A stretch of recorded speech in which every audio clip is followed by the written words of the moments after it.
100.9 and 107.7 Country and Community in Richland Center. Here's your Daily News Roundup. For Civic Media News, I'm Connie Fellman.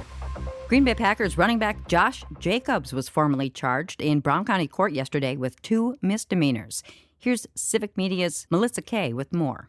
Jacobs was arrested in May on suspicion of domestic abuse, but at the time, the Brown County District Attorney withheld a decision on charging Jacobs pending further investigation. Jacobs was released from the Brown County Jail following the arrest.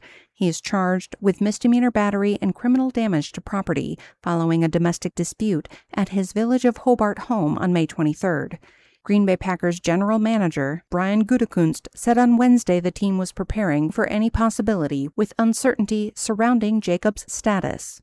I'm Melissa Kay, Civic Media News. Jacobs is scheduled to appear in court on November 17th.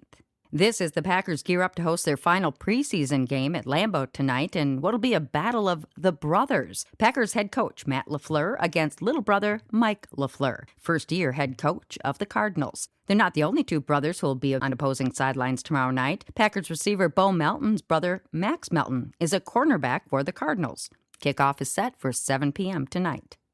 The Baraboo Police Department is investigating a shooting that happened during an attempted armed robbery Wednesday night. Baraboo Police Chief Justin Carloni spoke with Civic Media about the incident. We did have a shooting during an attempt robbery that occurred in the 200 block of 4th Avenue. It appears that it was narcotics related.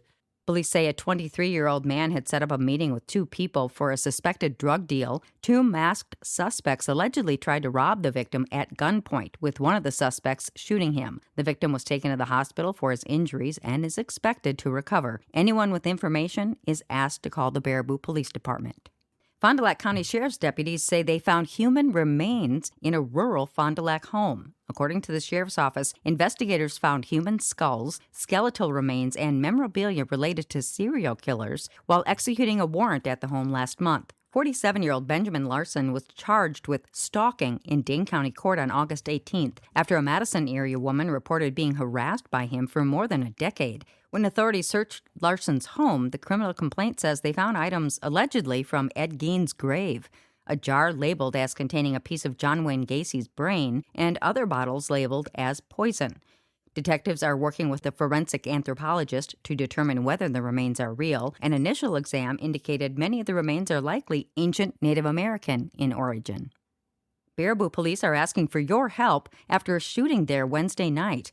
Police say the shooting happened during a suspected drug deal. They say a 23-year-old man set up a meeting with 2 people who showed up wearing masks and tried to rob him at gunpoint. One of the suspects shot the victim, but his injuries were not life-threatening. Baraboo Police Chief Justin Carloni is asking anyone who may know something about this incident to let police know. And we're looking for any help from the public that might have additional outside information that might help us strengthen our case and provide additional insight into this investigation. Police say the shooting was isolated to the alleged drug deal and there's no danger to the public. Anyone with information can call the Baraboo Police non-emergency line.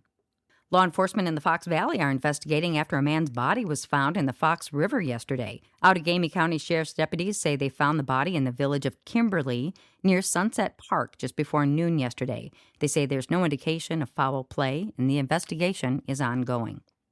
And that's your state news update. I'm Connie Fellman for Civic Media News. Packers football tonight. Hi, I'm Mike Clemens with Sports in Green Bay, where the Packers play their final preseason game against the Arizona Cardinals. The last chance for players like receiver Will Shepard to make the team. Shepard had 6 catches for 47 yards and a touchdown last week in Denver. Can he do it again tonight? Yeah, definitely. Just going to go out there, do my job, and whatever plays come to me, make the most of it. Baseball. The Brewers opening a weekend series tonight at AmFam Field against the Texas Rangers. The Rangers in second place in the AL West, a game behind the Astros. The Brewers with an 8-2 win last night over the Mets in New York. Jacob Mizorowski could have called it a night after 5 complete innings, but told Pat Murphy he wanted more. That's right. Well, that's what makes Miz special. He wanted that. Not ideal conditions. He could be thinking about other stuff, but he was focused on one thing. He was focused on helping this team. He knew what it was. I gave him the option. I said, hey, man, you okay? We're at the top of the order, whatever. He goes, I want it. That's the Brewers manager, Pat Murphy. With sports, I'm Mike Clemens. It is going to be mostly sunny and comfortable today. Our high right around 83 this afternoon. Tonight, partly cloudy. Will drop to the low to mid 60s for an overnight low. Tomorrow, mostly cloudy, scattered showers, maybe an isolated thunderstorm with a high right around 80. I'm meteorologist Sean Cable. That's your news roundup for Richland Center from WRCE and WRCO. Find more news anytime at WRCO.com and WRCE.FM. Subscribe to this podcast on Spotify, Apple, or wherever you find your podcasts.